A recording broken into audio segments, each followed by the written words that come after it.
สวัสดีครับเกษตรหมูพอเพียงสวัสดีพี่น้องมื้อนี้ก็อัปเดตณวันที่3ธันวาคม2568พี่น้องตอนนี้ก็มาติดตามผลการวิจัยวิเคราะห์ลิ้นจี่นพ.1ของต้นอยู่บ้านพอดสวน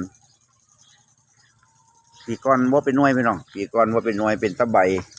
เกษตรหมูเลยมาแนะนำให้ความรู้ให้ข้อเสนอแนะพอเป็นสายพันธุ์ลิ้นจี่นพ.1แบบเดียวกันครับที่สวนเกษตรหมูตอนนี้ก็แวะมาติดตามผลพี่น้องว่า1 ปีผ่านไปเราเห็นอย่างแน่เราดูแลดีบ่ตามคำบอกของเกษตรหมูพอเพียงบ่นี่มาพอแล้วเจ้าของสวนเพิ่นสวัสดีครับคุณตาสวัสดีครับอยู่ดีไม่แห้งแห้งอยู่เอาซื้อเสียงเรียงน้ำซื้อดีสวัสดีก็ท่องสวนเราแสงสีเราแสงสีวันเป็นศาสตร์ปัจจุบันศาสตร์ปลูกลิ้นจี่ตัวนี้มาจากปีแล้วตัวนี้ที่3 ปีแล้ว3 ปีแล้วเป็นหน่วยจักเที่ยบ่เป็นหน่วยง่าเดียวปีกายนี่เป็นเพราะสาเหตุอีหยังนี่ครับแม่นบ่หดน้ำมันหดน้ำเสมอผู้บอกว่าจะหดน้ำบ่วันนี้บัดนี้เกษตรหมู่มาบอกวางเลยก็ว่าบอกหดน้ำว่าจะบอกให้นอนหดน้ำมันอยากเป็นหน่วยบ่ต้องหดน้ำหดน้ำมันเป็นดอกคือกันเป็นหมายคือหดน้ำมันบัดนี้เป็นได้ผลประกอบการเป็นนี่ดอกดีบ่ดอกดีอยู่แล้วเป็นดอกกำลังเป็นดอกพี่น้องเพิ่นดอกดีเพราะปุ๋ยก็บ่ได้ใส่เห็นบ่ปุ๋ยได้ใส่งดตั้งน้ำงดตั้งน้ำตามเกษตรหมูสังกะพรบ่โอ้ถือว่าสุดยอดเลยเนาะดีใจว่าปีนี้ออกดอกดีปีนี้ออกดีใจอยู่โอ้ได้กินหน่วยแน่เนาะหน่วยได้กินง่าเดียวปีกายนี่ปีนี้เป็นอ้อมต้นเลยพี่น้องอ้อมต้นเลยว่าบ่เสียไปสวนเฮาย่างเบิ่งเพิ่นเบิ่งหมู่ก็ได้ไปย่างเพิ่นเบิ่งขอไก่เพิ่นนี่เบิ่งตาสวนพาเบิ่งเพิ่นดีใจหลายนี่ครับกองมาตาสวนกองมานี่ครับ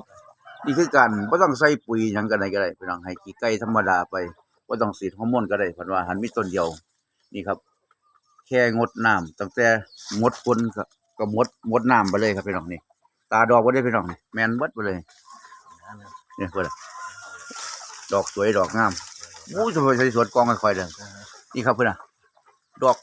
อลังการงานสร้างพี่น้องเพิ่นครับอันนี้คือตาดอกที่มีความสมบูรณ์สูงเพราะว่าปีกายมันเป็นช่อเดียวเนาะปีกายผมช่อเดียวช่อกายผมเป็นช่อเดียวหน่วยก็บ่สมบูรณ์ปีนี้รู้สึกดีใจบ่ดีใจเป็นมากชื่ออะไรถ้าปลูกหน่อยเอารอบหน้าก็เอาไม้เดี๋ยวมีต้นพันธุ์นำเกษตรหมู่คือเก่าล่ะต้นละ100ก็มีต้นนี้ก็มีต้นสนไผสนใจต้นพันธุ์ก็มาหาเกษตรหมู่เลยพี่น้องเบอร์โทร0810299938ครบรู้ก็นำเกษตรหมู่คือเก่าล่ะคือเก่าแต่แนะนำสร้างให้แม่นบัดนี้จักหน่อยก็อีกขั้นตอนต่อไปก็พอเริ่มดอกยาวเลยประมาณ15เซนก็ต้องจะเริ่มซอยน้ำปุ๋ยก็เตรียมตะขี้ไก่ดิเนาะขี้ไก่อย่างเดียวเพิ่นว่าใส่รอบต้นแต่รอบต้นพ่นน้ำใส่ก็ถือว่าผลประกอบการข้าวพวกข้าวก็ยังแพ้ได้พี่น้องพวกข้าวเนาะก็ย้ายแล้วเพิ่นว่าเดี๋ยวกี้มาแทนแม่นบ่กี้มาแทนตัวนี้ก็ถือว่าใช้ได้พี่น้องถือว่าการวิเคราะห์วิจัยการสอนลงตาสวนแล้วก็ว่าตาสวนแล้วว่าก็สำเร็จแล้วก็ถือว่าดีใจก็สำเร็จแล้วหมูซอสใส่ปีกไก่นี่แหละปีนี้ก็ถือว่าใช้ได้เนาะเอาตามนั้นตาสวนอยู่ดีไม่แห้งเนาะครับใครอยากปลูกก็ปลูกแล้วเด้อบัดนี้ผ่านแล้วผ่านแล้วครับลิ้นจี่นพ.1ที่บ้านตาสวนต้นเดียวก็มีค่าเนาะ